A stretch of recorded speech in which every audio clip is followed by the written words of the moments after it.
आपको देखकर अच्छा लगा। खुदा आपको बरकत दें। आज आए हम इकट्ठे खुदा के कलाम का मुताला।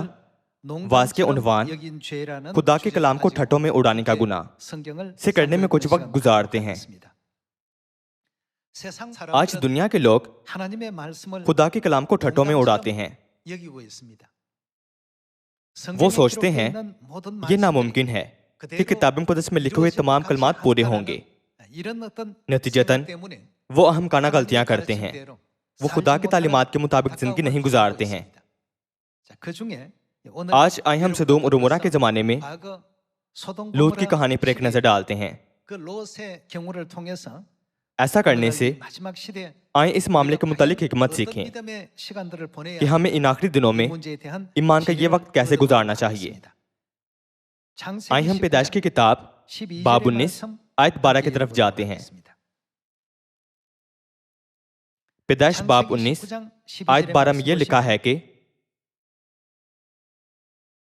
तब उन मर्दों ने लूत से कहा, क्या यहाँ तेरा और कोई है?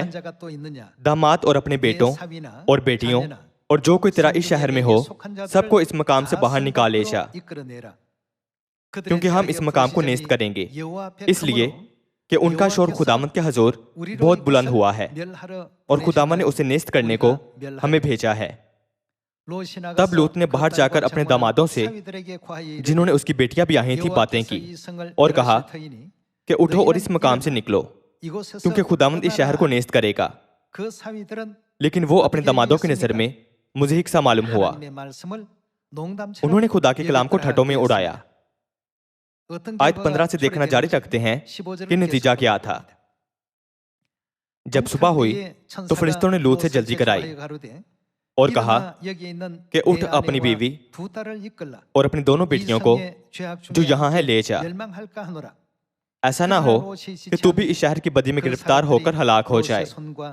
मगर उसने देर लगाई तो उन मर्दों ने उसका और उसकी बीवी और उसकी दोनों बेटियों का हाथ पकड़ा, क्योंकि खुदावंद की मेहरबानी उस पर हुई, और उसे निकालकर शहर से बाहर कर दिया। और यूं हुआ कि जब वो उनको बाहर निकाल लाए तो उसने कहा, अपनी जान बचाने को भाग, ना तो पीछे मुड़कर देखना, ना कहीं मैदान में ठहरना, उस पहाड़ को चला जा, ताना हो कि तू हलाक हो जाए। और लूत ने उनसे कहा कि ऐ मेरे खुदावन, ऐसा ना कर, देख तूने अपने खादिम पर करम की नजर की है और ऐसा बड़ा फजल किया कि मेरी जान बचाई। मैं पहाड़ तक जा नहीं सकता, कहीं ऐसा ना हो कि मुझ पर मुसीबत आ पड़े और मैं मर जाऊं। देख ये शहर ऐसा नजदीक है कि वहां भाग सकता हूं, और ये छोटा भी है। इजाजत हो तो मैं वहां चला जाऊं, वो छोटा सा भी है और मेरी जान बच जाएगी। उसने उससे कहा कि देख मैं इस बात में भी तेरा लिहाज करता हूं कि इस शहर को जिसका तूने जिक्र किया गारत नहीं करूंगा। जल्दी कर और वहां चला जा, क्योंकि मैं कुछ नहीं कर सकता जब तक कि तू वहां पहुंच ना जाए। इसीलिए उस शहर का नाम जुकर कहलाया। सदोम और उमरा के जमाने में लोगों की बदकारी इतनी बढ़ गई थी कि खुदा ने सदोम और उमरा को तबाह कर दिया था। इस मंजर में जब बतौर कासिद फरिश्तों ने लूत को खुदा का कलाम पहुंचाया तो लूत ने खुदा के कासिदों के अल्फाज सुने और उन्हें अपने खानदान यानी अपने दामादों और बेटियों तक पहुंचाया। ताहम चूंकि उसके दामादों ने इस किस्म की तबाही का पहले तजुर्बा नहीं किया था, इसलिए उन्होंने उसकी बातों को ठट्ठों में उड़ाया। उस वक्त लूत के अल्फाज महज किसी आदमी के अल्फाज नहीं थे। अगरचे लूत ने खुदा के कलाम को वैसे ही पहुंचाया जैसे ये था, पर उसके दामाद इसे मजाक समझते रहे। नतीजा क्या था? जब सदोम और उमरा पर तबाही आई तो कोई भी जिंदा नहीं बचा था। वो सब हलाक हो गए थे। उन्होंने अफसोसनाक अंजाम का सामना किया था। तो फिर हमें पूछने की जरूरत है कि ये सबक आज हमें क्या सिखाता है? दुनिया में बेशुमार लोग खुदा के कलाम को ठट्ठों में उड़ाते हैं। जब खुदा कहते हैं कि मैं यूं अंजाम दूंगा, तो वो यकीनन अपना काम अंजाम देते हैं। लेकिन लोग सोचते हैं कि यह हरगिज नहीं होगा। आप सब, इस वक्त यूक्रेन और रूस के दरमियान जंग चल रही है। मजीद बरआं आलमी गांव में खाना जंगें जारी हैं। यसु ने कहा था कि तुम लड़ाइयां और लड़ाइयों की अफवाह सुनोगे। ये दुनिया के आखिर होने के निशानात हैं। जब यीशु 2000 साल पहले इस ज़मीन पर आए तो उन्होंने अपने इन कलमात के जरिए अपने फर्जंदों को सिखाया और बेदार किया। लूका की किताब बाब 21 में यीशु ने कहा कि जब तुम यरूशलेम को फौजों से घिरा हुआ देखो तो जान लो कि उसका उजड़ जाना नजदीक है। जो कोठों पर हों वो फौरन भाग जाएं। कोई भी अपने इजाफी कपड़े लेने घर ना जाए बल्कि फौरन भाग जाए। जब रोमी फौज ने यरूशलेम का मुहासरा किया और इसे फतह करने वाले थे तो बहुत से लोग यीशु के नबूवती अल्फाज को याद करते हुए पहले शहर को भाग गए जो यरूशलेम से बहुत दूर था।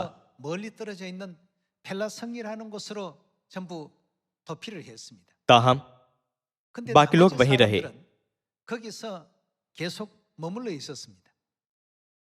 पहले यरूशलेम का मुहासरा रोमी फौज ने किया जिसकी क़यादत जनरल वेस्पासियनुस कर रहा था और वो इसे फतह करने वाले थे। ताहम शहंशाह नीरू की मौत की वजह से वो अपनी फौज वापस ले गया। रोमी फौज पीछे हट गई और रोमी खाना जंगी को रोकने के लिए वापस चली गई।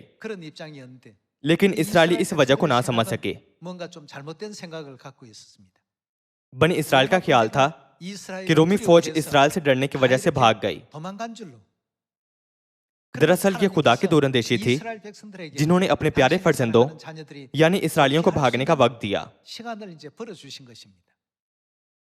इसके फौरन बाद यरूशलेम पर दूसरी मर्तबा वेस्पासियनुस के बेटे जनरल तीतुस के जरिए हमला किया गया। 70 बाद मसीह में रोमी फौज के जरिए से मुकम्मल तौर पर यरूशलेम का मुहासरा किया गया। बिल आखिर यरूशलेम में 11 लाख यहूदी मारे गए और 97,000 लोगों को असीर कर लिया गया। चूंकि रोमी फौज ने शहर को मुकम्मल तौर पर घेर लिया था इसलिए बनी इस्राएल को कोई सामान नहीं मिल सका। नतीजतन वो भूखे मर रहे थे। उन्होंने एक दिन इस घर के बच्चे को खाया और अगले दिन उस घर के बच्चे को खाया। वो ऐसी खौफनाक सूरत हाल से गुजरे थे। जब पहले हमले के बाद मुहासरा खत्म किया गया तो वो लोग जिन्होंने खुदा की बातों को ठट्ठों में नहीं उड़ाया बल्कि संजीदगी से लिया वो दूर दराज शहर पैला को भाग गए। खुदा ने उन्हें भागने के लिए वक्त दिया ताकि उन्हें ऐसी गमज़दा और तकलीफदेह सूरत हाल का सामना ना करना पड़े। ताहम वहां ऐसे लोग थे जिन्होंने यीशु के कलाम को ठट्ठों में उड़ाया और कहा रोमी फौज हम पर अपना मुहासरा तोड़ रही है क्योंकि वो हमसे डरते हैं। क्या हम ताकतवर नहीं हैं? 70 बाद मसीह में इसराइल की तबाही की अलमनाक तारीख को देखते हुए हम समझ सकते हैं कि वो लोग जो तकलीफ में थे, जो तबाह हो गए और जो इस ज़मीन पर बगैर किसी उम्मीद के हलाक हो गए, ऐसे लोग थे जिन्होंने खुदा के कलाम को ठट्ठों में उड़ाया। तमाम तारीख और किताब मुक़द्दस के इंदराजात इस बात की गवाही देते और साबित करते हैं कि ये नतायज उन लोगों को दिए गए थे जिन्होंने खुदा के कलाम को संजीदगी से नहीं लिया और ना उन्हें दुरुस्त तौर पर समझा और कबूल किया। आग के साथ आखिरी अदालत के मुतालिक नबूवतों का पूरा होना अभी बाकी है। आइए दूसरे पतरस बाब 3 पर एक नजर डालते हैं। दूसरे पतरस बाब 3 आयत 3 में यह कहा गया है कि और ये पहले जान लो कि आखिर दिनों में ऐसे हंसी ठट्ठा करने वाले आएंगे जो अपनी ख्वाहिशों के मुआफिक चलेंगे। ठट्ठा करना मजाकिया तमस्कर उड़ाने के अमल की तरफ इशारा करता है। सही, आखिरी दिनों में ऐसे लोग जरूर होंगे जो अपनी बुरी ख्वाहिशात की पैरवी करते हुए तमस्कर उड़ाएंगे।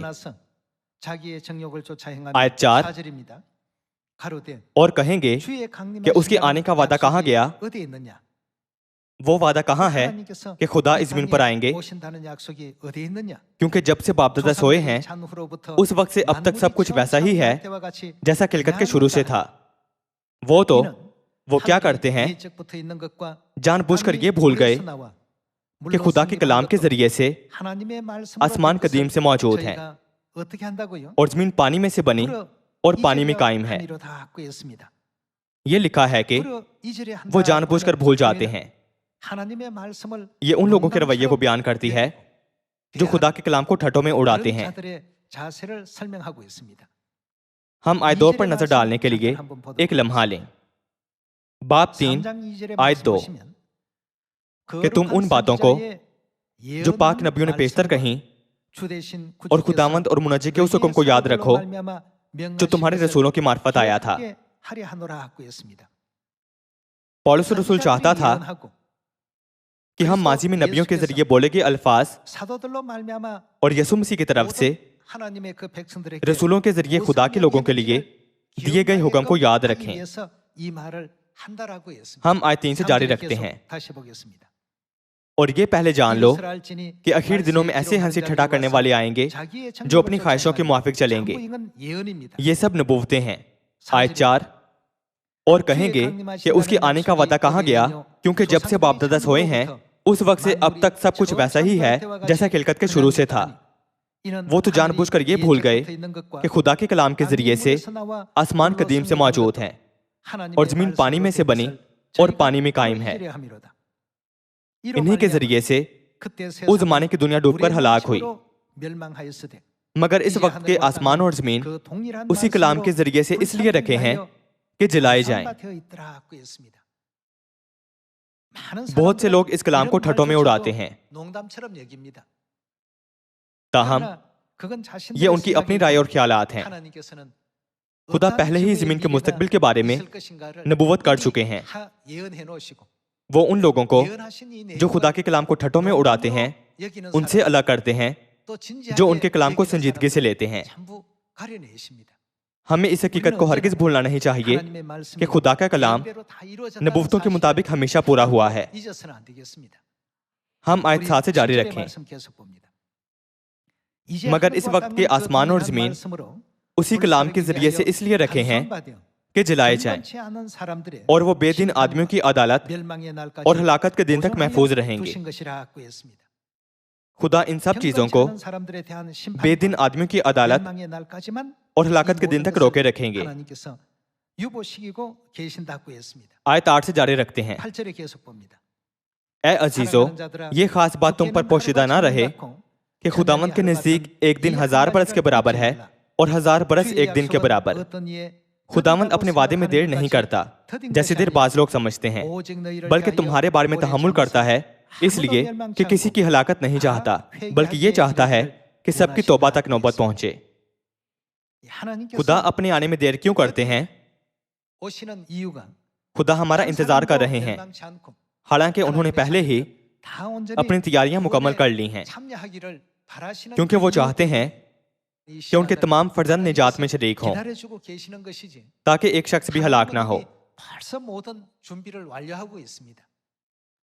क्योंकि उनके प्यारे फर्जंद अभी तक मुकम्मल तौर पर नहीं समझे कि तौबा क्या है, आसमान की अब्दी बादशाही की उम्मीद क्या है और खुदा के कलाम का इखलास और सच्चाई क्या है। तो खुदा उनका इंतजार कर रहे हैं जब तक कि वो इस सब को अच्छी तरह ना समझ लें। अगर खुदा जल्दी आते हैं तो ये उनके लिए अच्छा होगा जो तैयार हैं, लेकिन क्या दूसरी भेड़ें नहीं हैं जो अभी तक सच्चाई में नहीं आई? जब तक भेड़ें सियोन वापस नहीं आती और खुदा की तालीमात के जरिए दोबारा पैदा नहीं होती, खुदा उनका इंतजार करते हैं। खुदा इन तमाम चीजों को उस वक्त तक रोके रखते हैं जब तक वो मुकम्मल तौबा ना कर लें। हम आयत 10 देखते हैं। लेकिन खुदावंद का दिन चोर की तरह आ जाएगा। उस दिन आसमान बड़े शोरगुल के साथ बर्बाद हो जाएंगे और अजराम फलक हरारत की शिद्दत से पिघल जाएंगे और जमीन और उस पर के काम जल जाएंगे। जब ये सब चीजें इस तरह पिघलने वाली हैं तो तुम्हें पाक चाल चलन और दीनदारी में कैसा कुछ होना चाहिए और खुदा के उस दिन के आने का कैसा कुछ मुंतजर और मुश्ताक रहना चाहिए, जिसके बायस आसमान आग से पिघल जाएंगे और अजराम फलक हरारत की शिद्दत से गल जाएंगे। ये लिखा है कि ऐसा दिन यकीनन आएगा। जो इस कलाम को संजीदगी से लेते हैं वो तैयारी करते हैं, जबकि जो लोग इस कलाम को ठट्ठों में उड़ाते हैं वो इसे हल्का लेते हैं और कोई तैयारी नहीं करते।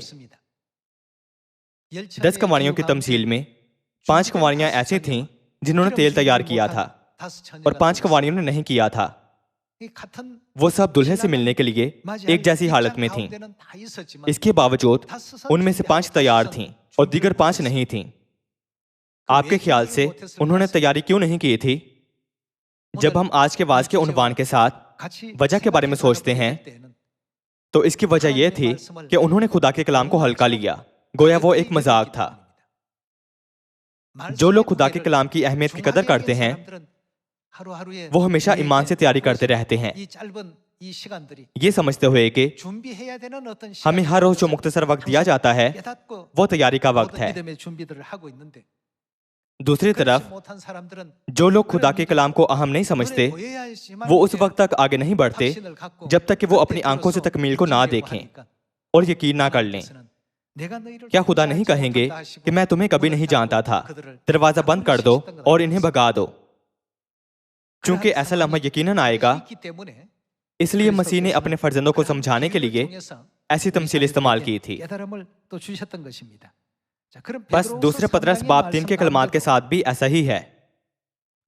और खुदा के उस दिन के आने का कैसा कुछ मुंतजर और मुश्ताक रहना चाहिए, जिसके बायस आसमान आग से पिघल जाएंगे और अजराम फलक हरारत की शिद्दत से गल जाएंगे। लेकिन उसके वादे के मुआफिक हम हमारे बारे में क्या नए आसमान और नई जमीन का इंतजार करते हैं जिनमें रास्तबाजी बसी रहेगी। आयत 14, बस ए अजीजों, चूंकि तुम इन बातों के मुंतजर हो, इसलिए उसके सामने इत्मीनान की हालत में बेदाग और बेऐब निकलने की कोशिश करो। जो खुदा के कलाम की कदर करते हैं वो ऐसी कोशिशें करते हैं। जो खुदा के कलाम के वजन को बड़ा कर जानते हैं वो हमेशा तैयारी करते हैं।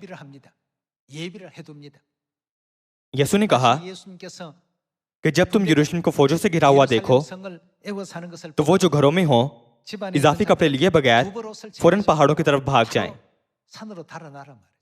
जब बिल्कुल ऐसी सूरत हाल पेश आई तो जिन लोगों ने यीशु के कलाम को याद किया वो इस कलाम पर अमल करते हुए दूसरे शहर को भाग गए।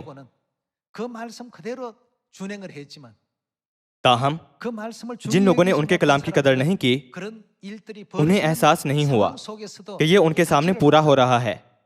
उन्होंने ये महसूस नहीं किया था। इस जमीन पर चीजें वकूअ में आ रही हैं, जैसे कि ये दूसरे पतरस बाब 3 में लिखा है।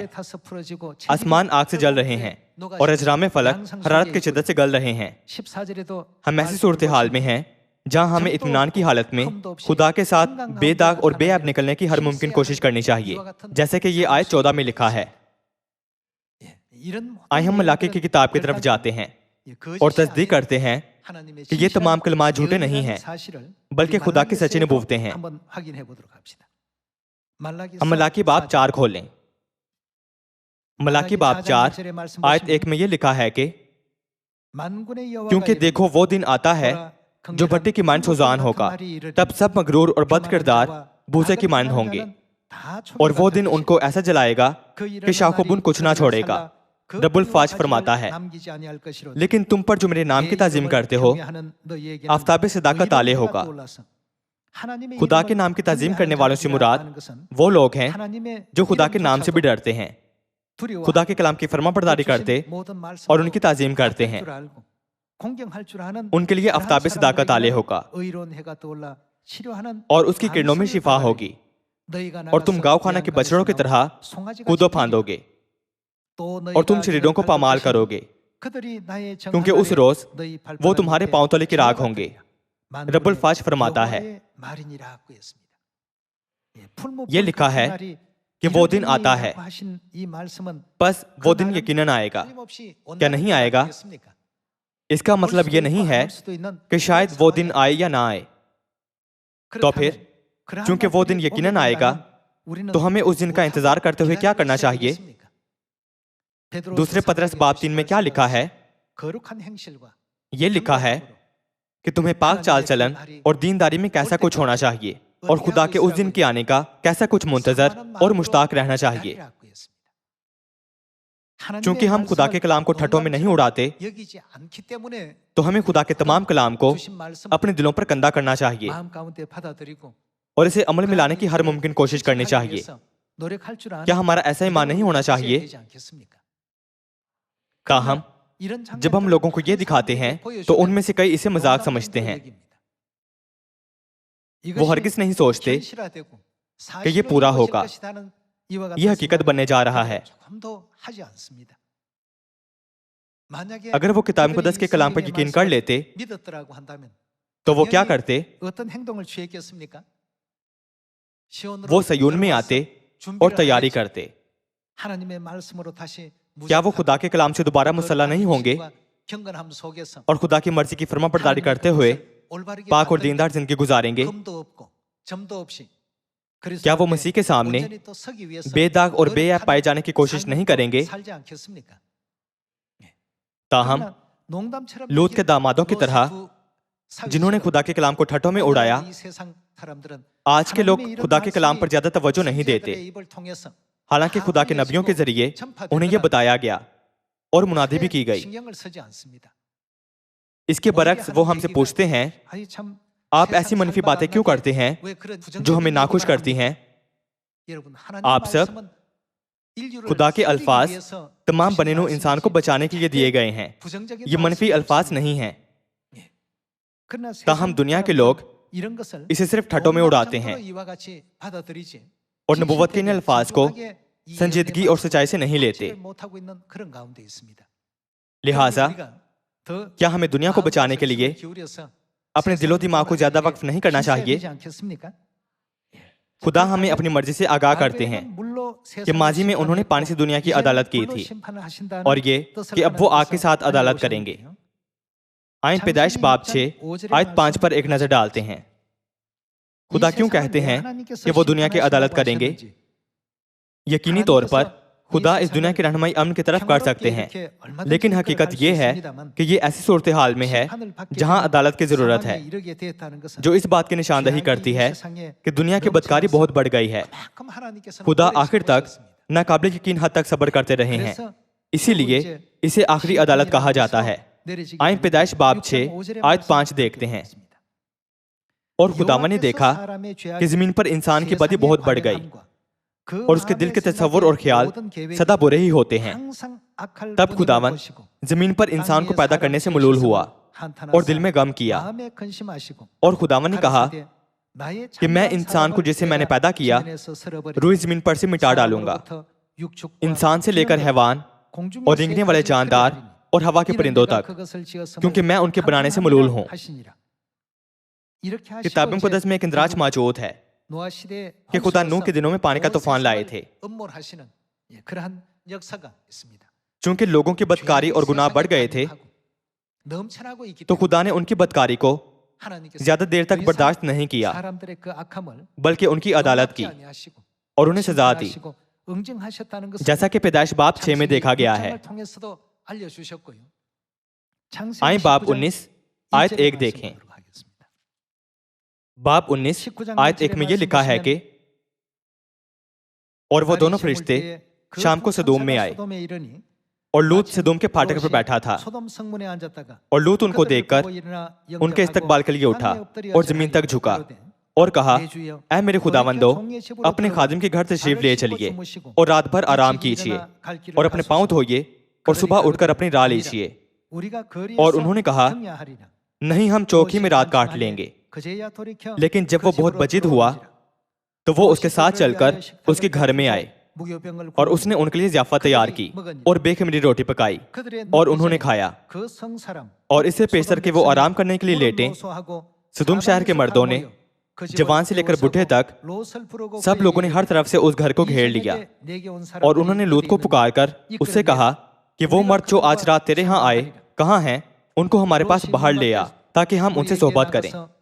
तब लूत निकलकर उनके पास दरवाजे पर गया और अपने पीछे किवाड़ बंद कर दिया और कहा कि ऐ भाइयों, ऐसी बदी तो ना करो। देखो मेरी 2 बेटियां हैं जो मर्द से वाकिफ नहीं।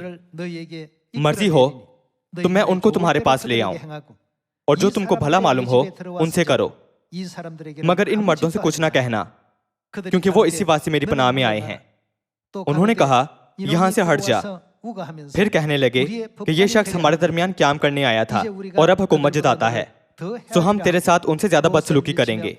तब वो उस मर्द यानी लूत पर पिल पड़े और नजदीक आए ताकि किवाड़ तोड़ डालें, लेकिन उन मर्दों ने अपने हाथ बढ़ाकर लूत को अपने पास घर में खींच लिया और दरवाजा बंद कर दिया और उन मर्दों को जो घर के दरवाजे पर थे, क्या छोटे क्या बड़े, अंधा कर दिया। सो वो दरवाजा ढूंढते ढूंढते थक गए।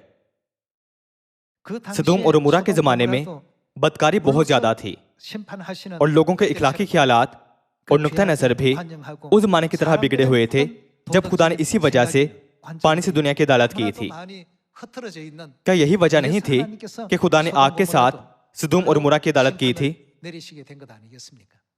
अब जिस आलमी गांव में हम रह रहे हैं, इसका भी वही हाल है।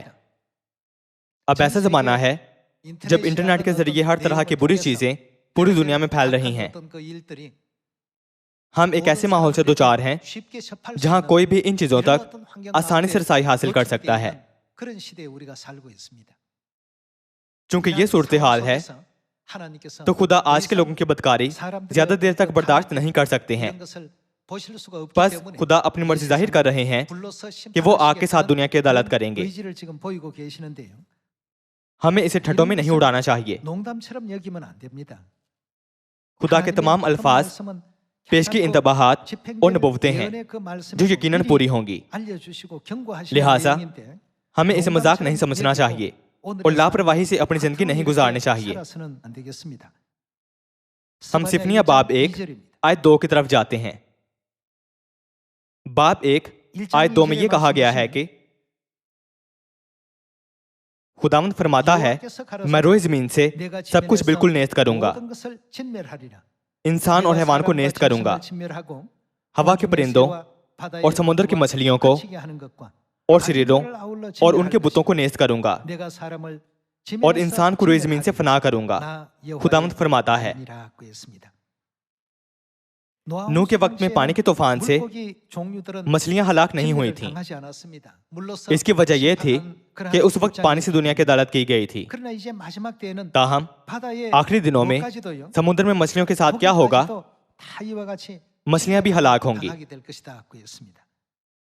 हम आयत 7 देखते हैं, तुम खुदामंद खुदा के हजूर खामोश रहो, क्योंकि खुदामंद का दिन नजदीक है और उसने ज़बीहा तैयार किया है और अपने मेहमानों को मखसूस किया है। आयत 14 की तरफ जाते हैं। खुदावंद का रोज़े अजीम करीब है, हाँ वो नजदीक आ गया, वो आ पहुंचा। सुनो खुदावंद के दिन का शोर, जबरदस्त आदमी फूट फूट को रोएगा। वो दिन कहर का दिन है, दुख और रंज का दिन, वीरानी और खराबी का दिन, तारीकी और उदासी का दिन, अबर और तीरगी का दिन, हसीन शहरों और ऊंचे बुर्जों के खिलाफ नरसिंगे और जंगी ललकार का दिन। और मैं बनी आदम पर मुसीबत लाऊंगा, यहां तक कि वो अंधों की मान चलेंगे, क्योंकि वो खुदावंद के गुनाहगार हुए। उनका खून धूल की तरह गिराया जाएगा और उनका गोश्त निजासत की माने। खुदावंद के कहर के दिन उनका सोना चांदी उनको बचा ना सकेगा, बल्कि तमाम मुल्क को उसकी गैरत की आग खा जाएगी, क्योंकि वो यकलख्त मुल्क के सब बाशिंदों को तमाम कर डालेगा। ये तमाम वाकयात दुनिया के गुनाह और बदकारी की वजह से होते हैं, जैसा कि नूह के दिनों में और लूत के दिनों में हुआ था। अब हम ऐसे जमाने में जी रहे हैं। हमें हमेशा यह सोचना चाहिए कि क्या हमें दिए गए खुदा के कलाम को हम ठट्टों में उड़ाएंगे या हम खुदा के कलाम को संजीदगी और सच्चाई से लेंगे। यह लिखा है कि तुम्हें पाक चाल चलन और दीनदारी में कैसा कुछ होना चाहिए और खुदा के उस दिन के आने का कैसा कुछ मुंतजर और मुश्ताक रहना चाहिए। मसीह के सामने बेदाग और बेऐब निकलने की कोशिश करो। आइए हम इस कलाम को हमेशा अपने दिलों पर कंधा करें। ऐसा करने से हमें हमेशा अपने आप से पूछना चाहिए कि हम खुदा को खुश करने के लिए कैसे पाक और दीनदार जिंदगी गुजार सकते हैं और अपनी बाकी जिंदगियों की दुरुस्त मंसूबाबंदी करें। आइए हम अपने खोए हुए तमाम भाइयों और बहनों को ढूंढने की हर मुमकिन कोशिश करें, दुनिया को तौबा की तरफ लाएं और उनकी रहनुमाई निजात की राह की तरफ करें ताकि हम खुशखबरी को मुकम्मल कर सकें। क्या हमें उठना और नूर नहीं चमकाना चाहिए? लूत के दामादों के बरक्स हमें खुदा के कलाम को ठठों में नहीं उड़ाना चाहिए। इस लम्हे से हम एक एक करके खुदा के कलाम से दोबारा मुसल्लाह हों ताकि सिय्योन के तमाम खानदानी अरकान को बचाया जा सके और इस नबूवती मरहले पर आसमानी बाप और माँ के तैयार करदा आसमान की अब्दी बादशाही में दाखिल हो सके। मैं आप सबसे कहता हूं कि नए अहद के फसा की सच्चाई में खूबसूरत इत्तेहाद और भाइयों और बहनों की हम आंगे के जरिए खुशखबरी को मुकम्मल करें। आपका शुक्रिया।